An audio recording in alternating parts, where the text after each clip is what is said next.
If you swore that this was going to be the year that you finally make that move, maybe it's starting a new job or moving to a whole new country, or maybe finally getting going on that side hustle, but it's been months and you feel like you're still stuck in the same place, and every day that passes you can just feel that potential slipping away from you, then this video is for you.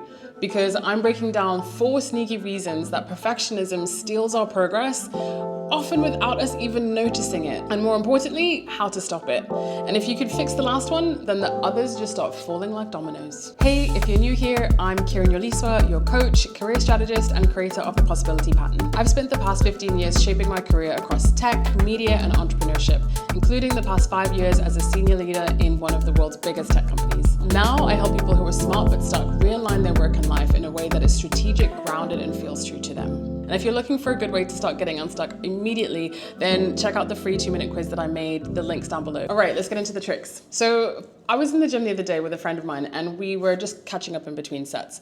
And she was telling me about how she wants to start creating more fitness content for like Instagram and TikTok. So I was like, okay, cool. Show me what you've been posting. And she was like, oh no, I haven't actually posted anything yet. I'm just researching like what's the best camera to buy. I've been looking at software for the editing.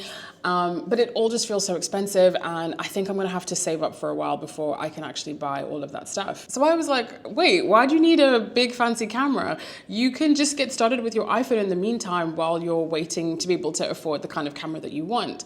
Why don't you just start there? And she said, it's like if I can't start out knowing that it's going to be absolutely amazing, I just don't even want to get started. Which is the very first trick that perfectionism plays on us. Convincing us that we can't get started unless we are guaranteed to succeed. And so what do we do instead of getting started? We procrastinate. So this is where you are spending way too much time on planning, you're researching, thinking that you need to take another course on the topic, or you need to read another book about it, or you need more equipment, like my friend, or you need to just get your project plan, like really dialed in, or you just completely avoid the whole project and do anything but. So you're watching Netflix instead, you're scrolling for hours on Instagram, you're reorganizing your closet. Either way, whether you're procrastinating on the project or away from the project, it's the same thing. You're getting stuck in not doing anything. And while we're stuck, not taking any action on what it is that we want to do, opportunities are passing us by. They don't just stay static. The ideas stay in our head. And you're left watching other people follow through while you're still waiting to get started, until eventually you start feeling that grief and regret at all the things that you could have been and that you wanted to be if you had only allowed yourself to get started. So what's really happening when we fall for this trick is that perfectionism is convincing us that getting started is risky if we can't guarantee success. But actually, not getting started is what is going to guarantee that you don't succeed. But when you can't guarantee that success, perfectionism essentially gives you these 2 escape routes: either endless preparation or endless avoidance. Either way, you're not doing the thing. So while you're researching the perfect camera or reorganizing your closet so that you don't have to think about it, there are other people out there who have just got started using their phones and are building their skills, are getting better and better at creating content, are building their confidence and making progress towards their dreams. The people who embrace imperfection as part of the process early on end up living the kind of creative life that you really aspire to and that you really want for yourself now, but you're not letting yourself go through that initial messy part. And the only difference between the two is that the people who got going didn't believe that they needed to feel ready in order to get started. They recognized that how they got ready was by getting started. So how you snap yourself out of this trick is stop asking yourself, am I ready to do this? And start asking yourself, what can I learn by just getting started? Perfectionism wants you to believe that getting started is about proving yourself in some way, which is why you're trying to guarantee the success. But when you think about this through the lens of possibility, then actually you're not beginning to show how good you are. You're beginning to see how good you can become. So waiting to feel ready robs us of so much momentum, but procrastination is not the only way that perfectionism steals our dreams. And this next one might be even worse because at least when you're procrastinating, you know that you're not doing the thing, right? You know when you're procrastinating. But this trick disguises itself as productivity. So you look busy and you feel accomplished. And the worst thing is that you feel like you're working really hard. but you're working on the wrong things. Okay, so for example, I had a coaching client recently who was in a senior position in her company, and she left to take a sabbatical because she felt like she was completely burnt out and just wasn't growing anymore. Once she had had some time to rest and she was doing some reflecting, she realized something, that when she looked back, she actually had more opportunities to grow and develop than she had thought at the time. But she had been too busy to A, notice them, and B, take them. She realized that she had kept getting pulled into client servicing stuff that she could have delegated to her team. She'd spent hours perfecting presentations instead of focusing on higher level strategy. And she was constantly just getting pulled back into the weeds of all the operational details. And as we were talking through all this, she said to me, I think I was hiding in the place that I knew I could control my performance. Because stepping into bigger leadership roles would have been more risky. And if she failed there, it wouldn't just be a missed opportunity. It would prove the fear that she had been subconsciously avoiding. The fear that I'm not as capable as people think I am. And this is the second trick that perfectionism plays. Convincing us that failure means that we're not good enough. So instead of reaching higher, we play it safe. In practice, what that looks like is instead of taking on that big strategic project that could really help position your leadership, you focus on perfecting the quarterly report, or instead of pitching that bold idea that can really transform your role, you focus on optimizing processes, which maybe that's helpful, but it's not that impactful. And instead of delegating so that you can focus on bigger opportunities, you do everything yourself because you know that you will be able to do it just right. And what happens is that you stay busy, but you don't grow. You get praised for being reliable, but you're never seen as a real leader. You feel productive at the end of each day, but somehow you're still in the same place as you were a year ago. And the thing is that while you're playing it safe, the strategic roles go to the ones who are willing to take the risks. Your bold ideas just die in your head. Or you hear somebody else pitching something very similar and getting all the credit, and opportunities for real impact pass you by. And you watch other people getting promoted while you stay stuck being the dependable one. And as the years pass, you realize that you have become an expert at treading water. And the work that really moves the needle, you haven't let yourself be brave enough to actually try it. So if you can recognize yourself in this one, then here's why you fell for this trick. Perfectionism trains our brain to think about failure as a threat to our identity rather than just as feedback. And so through that lens, failure isn't just, oh, this thing didn't work. It's, I'm not good enough. And any wrong step isn't just an opportunity for redirection. It's a risk of exposure. And so our nervous system does what it's designed to do whenever it perceives a threat, which is to protect us. And in this context, what that looks like is it reroutes us to doing the things that feel manageable, feel within our control, that feel safe. And so we end up over-investing in tasks where we know that we can succeed and that make us feel safe, and under-invest in the strategic, riskier type of work that can actually transform our careers. And so our effort essentially becomes completely misallocated. And while you're perfecting your presentations or micromanaging the details, the stretch projects that could showcase your potential go untouched. And the strategic work that can actually expand your capabilities never gets the attention that it deserves because you just can't guarantee the success of it off the bat. So here's how we snap out of this one. When you look at that stretch project through the lens of possibility, it's not a test of whether or not you're good enough. It becomes an experiment. And the thing about experiments is that they are designed to generate learning regardless of the outcome. They can't fail because the point isn't to prove that you are already good at something. The point is to find out what happens when you try something, which is so important because this is where our real potential lives. It's not in the work that you've already mastered, but in the experiments that you haven't tried yet. So far, we've covered procrastination and misallocation of effort. But if you are somebody who is constantly exhausted and feels burnt out, then you're going to recognize trick number 3. Because perfectionism doesn't just tell you what to do, like in tricks 1 and 2, it also tells you how much to do. And its answer is always more. Now, I'm going to be honest. This trick is the one where I got played. In my first few years working at Facebook, I was working like 16-hour days. I was checking my email the second I opened my eyes when I woke up.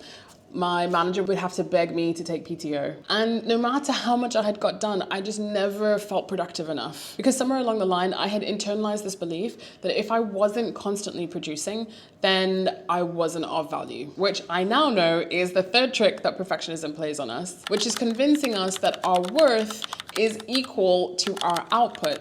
And so we never allow ourselves to rest. One of my colleagues actually described this really well. He said, it's almost as if I start every day believing that I'm not smart enough. And so I spend the rest of that day trying to prove that I am. So instead of working sustainably, you're actually working to prove that you belong, which means that you're not just working hard, you're working to feel safe. This is not just about work ethic, because what's really happening when you are working that hard to prove your worth is that, like we talked about in number 2, that strategic work that could advance your career gets buried under busy work. And your creativity gets suffocated by constant pressure. You never have enough time to really be thinking at your best or like really working at your creative best, because you're constantly just on the go. And other people who approach this differently are able to pull ahead because they have the energy for the kind of work that matters. And so you're never actually working at the level of quality enough to become a master at your craft, because you essentially become a master of burnout instead. And I think as the years pass and as you get deeper into your career, you start to see this sort of like the separating out of people.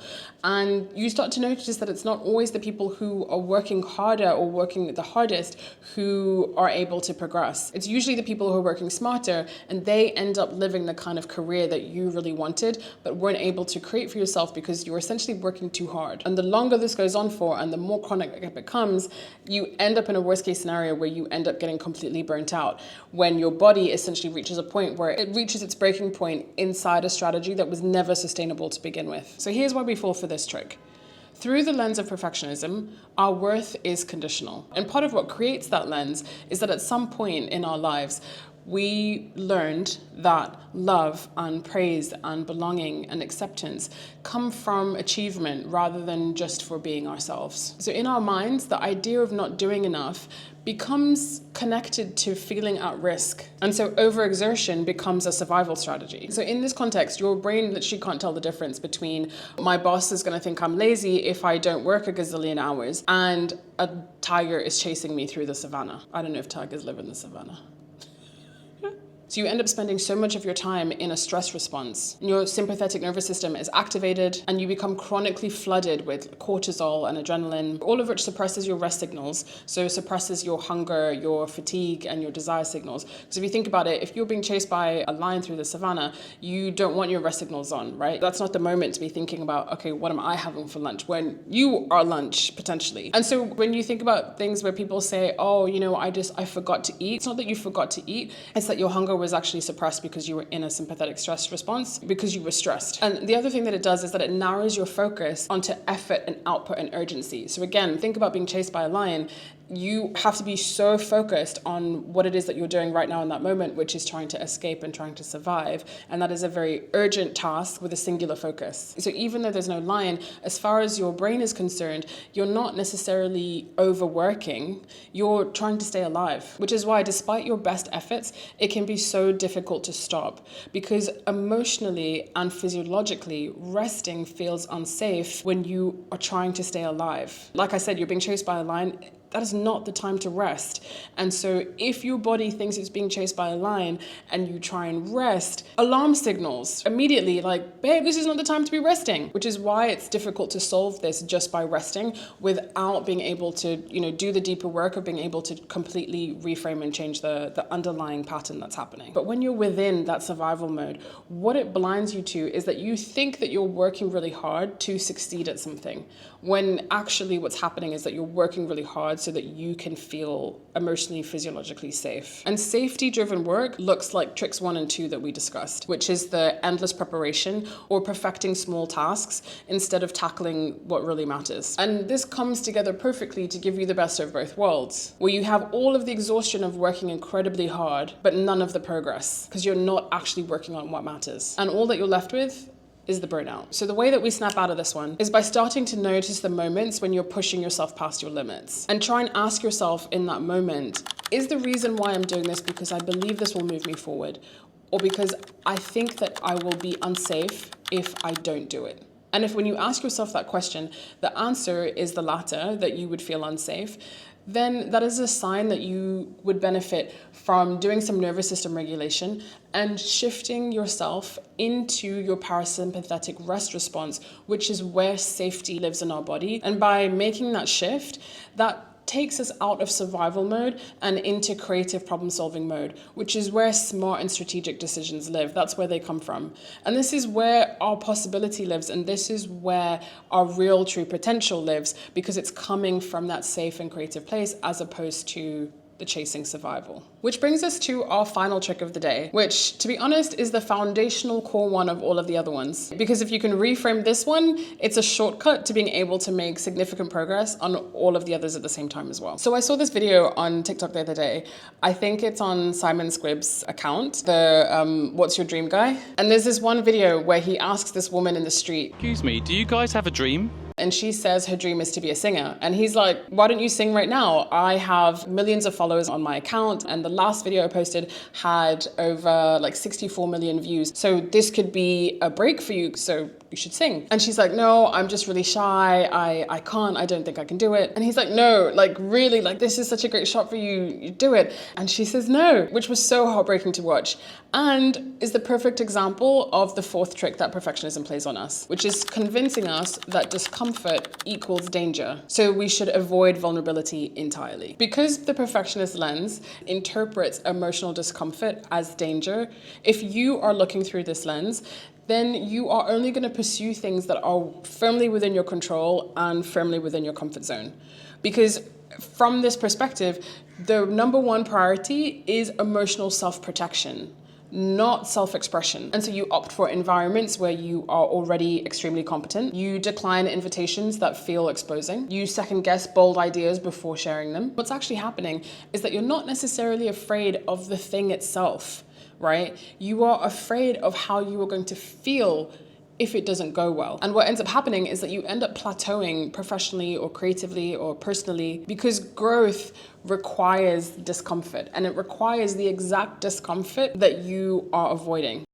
Really? And this is why so many people eventually reach a point where they look back and they're like, oh wow, I have built my life based on safety, but I just don't feel alive. And what's crazy is that that singer who wouldn't sing ended up going viral anyway, but as the person who was too afraid to chase her dreams. And I know that so many of us can relate to situations like this. Maybe not as dramatic, or just hasn't been captured on video, but so many of us turn down opportunities because of this trick. And the reason why we fall for it is similar to the last one. Essentially, perfectionism teaches our nervous system that emotions like risk and disappointment and rejection are dangerous. So when we're about to do something that could lead to those kinds of emotions, our stress response gets activated and we get flooded with those stress hormones like I was talking about, all of which work together to pull us back into safety and predictability and to what we can control. Which is why the whole idea of just get out of your comfort zone is so much easier to say than it is to do in real life, because your body is literally holding you back to try and keep you safe and keep you in control. And so in order to get out of your comfort zone, you have to essentially override this system that is happening. And while we're trying to control the outcomes and trying to avoid disappointment and trying to avoid rejection and avoid failure, you're also closing yourself off to so much that could be possible for you. Like the fulfillment of seeing that idea come to life, or the pride of discovering what you're truly capable of. But when you're so focused on avoiding the, what if they say no, or what will people say, you never give yourself the opportunity to experience what would happen if they said yes. So if you know that this is a trick that you have been falling victim to as well, then the antidote or the snap out of this is that instead of treating those kinds of emotions like disappointment and rejection as your enemy, my invitation to you is to think about them instead as collaborators in your growth. So imagine you show up to your favorite fitness class, right? And you get there and you realize that it's the tough instructor today, the one that pushes you really, really hard. And even though you might whine about it, you know that they're going to challenge you to go harder than you would on your own.